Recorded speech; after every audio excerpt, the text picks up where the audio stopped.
up-to-date things that are going on. Two things that are relative specifically to Baltimore City, Prince George's County, but to the state of Maryland. The first one is marijuana, the legalization versus the decriminalization, and where this administration will lie on either one of them. Do you prefer decriminalizing and or legalizing or neither one? Well, we just had a conversation about this the other day. Boyd and I both talking about it, and I think we shouldn't be rushing into this legislation right now until we see what happens in these other two states. You know, two states have now passed, have now legalized marijuana. I think we're going to run into lots of issues. I mean, basically here they're talking about, like they always do, a revenue grab. It's like, hey, here's something else we can tax. Right. They've increased taxes. You know, they never met a tax they didn't like or one they didn't hike. So here's a new one. Hey, look at all the money we're going to get. Like, first it was casinos. Now it's marijuana, and we're going to make a lot of money. That's what they're thinking about. But I think we need to look at the social, you know, costs involved in the thing as well. And what, you know, we don't have the technology, for example, for, you know, when people driving under the influences of marijuana. You don't have the technology to test like you do with drinking and whatnot. So it's something, I don't think we should rush into legalization.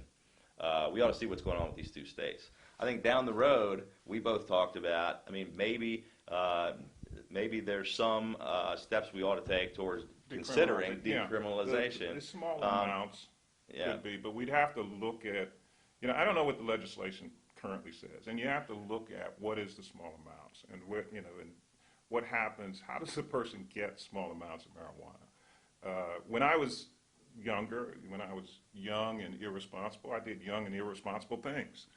But you don't necessarily find small amounts of marijuana at the CVS. So, you know, what happens through that transaction process, so those are things that have to be explored.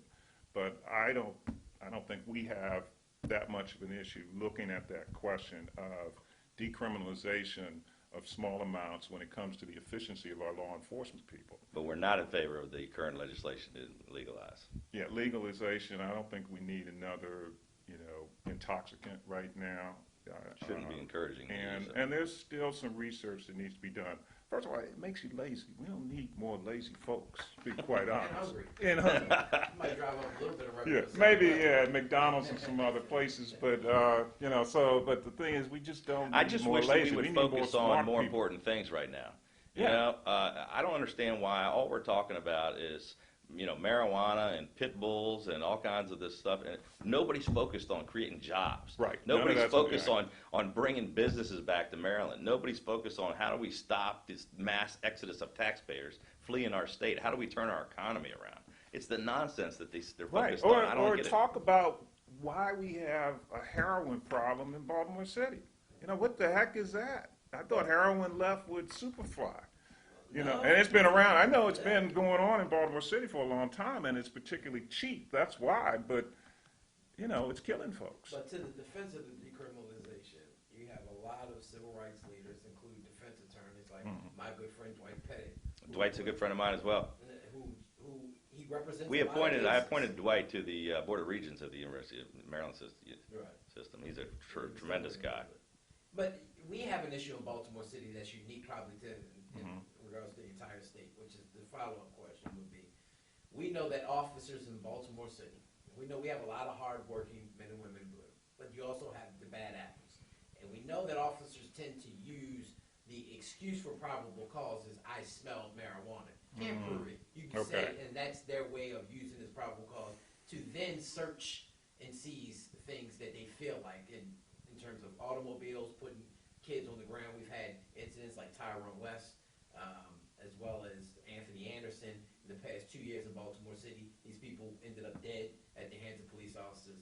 In the past 4 years, over 30 officer-related homicides. None of them were charged, let alone convicted. Your administration, you really can't deal with the state's attorney side of it, but in terms of the policing side, the crime in the state of Maryland, throughout the state, not just in Baltimore, what would you focus on in your administration in terms of tackling crime and keeping corruption out of the police departments, not only in Baltimore, but throughout the state? Well, there was an interesting article in the Sun. I did read the Sun this weekend. You just said you didn't read the Sun. You know, they started giving me the paper. They started giving me the paper for whatever reason. I guess they, you know, someone told me they want to increase their saying they have circulation, but all of a sudden I start getting the Sun on Saturday and Sunday. But there was an interesting article, and I forgot the gentleman's name, this criminologist who's coming back to Baltimore. And he has basically an interventionist type of program where you work with the different agencies and you bring in the community. And one of the things that he pointed out is that then Governor O'Malley didn't like the program and could care less. He liked stop and frisk. And the guy left. Yeah, that was basically what he preferred to do. The ceasefire program. The ceasefire program. I think that sounds like something that the state could get behind to assist Baltimore City in that and bringing the additional resources to assist, because part of it was identifying where, you know, for lack of a better term, incidents occur or hotspots occur and intervening with individuals that, you know, like the old Casablanca, the usual suspects. You don't have evidence that they did it, but they may know something, but you can at least calm them down, and diversion programs to get them out of that environment that, I mean, not forcefully, but to give them alternatives to that lifestyle. I think that's something that could possibly be, you know, explored, and with some assistance on the state level. When we were with Governor Ehrlich, and Governor Ehrlich tried to do something similar to that, having the state police get involved with Baltimore City Police. Then Mayor O'Malley didn't want to have anything to do with that. And he made it a political issue, saying the state was trying to take over Baltimore City. You know, versus, look, we're in the same business. You know, we're really in the same business in terms of public service. You know, and you have a city to take care of. We have to look out for the city as well as the state. And I think that's something we could do to probably better work together from the state and the human resources side, the law enforcement side, the economic development side could all work together. Again, the best social service program is a job.